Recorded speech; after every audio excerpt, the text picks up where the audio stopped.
Good morning friends, నేను advocate Srinivas Chauhan. ఒక కేసులో ఏం జరిగింది అని అంటే, ఒక వ్యక్తి విదేశాలకు వెళ్ళిపోతున్నానని చెప్పి తన పేరు మీద ఉన్న ఆస్తిని తన సోదరుడికి బహుమతిగా గిఫ్ట్గా రిజిస్ట్రేషన్ చేసి వెళ్ళిపోయాడు. ఆ సోదరుడికి వివాహం జరిగింది. ఆ తర్వాత కొన్ని రోజుల తర్వాత ఆ సోదరుడు చనిపోయాడు. సో విదేశాలకు వెళ్ళిన మరొక సోదరుడు తిరిగి వచ్చి ఆ ఆస్తి విలువ పెరిగింది, ఇప్పుడు ఆ గిఫ్ట్ డీడ్ నేను రద్దు చేస్తానని చెప్పి రద్దు చేసే ప్రయత్నం మొదలుపెట్టాడు.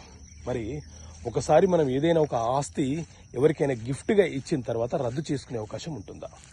సాధారణంగా గిఫ్ట్ రద్దు చేయాలంటే లిమిటేషన్ 3 years, 3 సంవత్సరాలలోపే రద్దు చేయాలి. కానీ ఎవరికైతే గిఫ్ట్ ఇచ్చామో గిఫ్ట్ తీసుకున్న వ్యక్తి కనుక మరణిస్తే ఆ గిఫ్ట్ డీడ్ని చాలా వరకు రద్దు చేసే అవకాశం ఉండదు.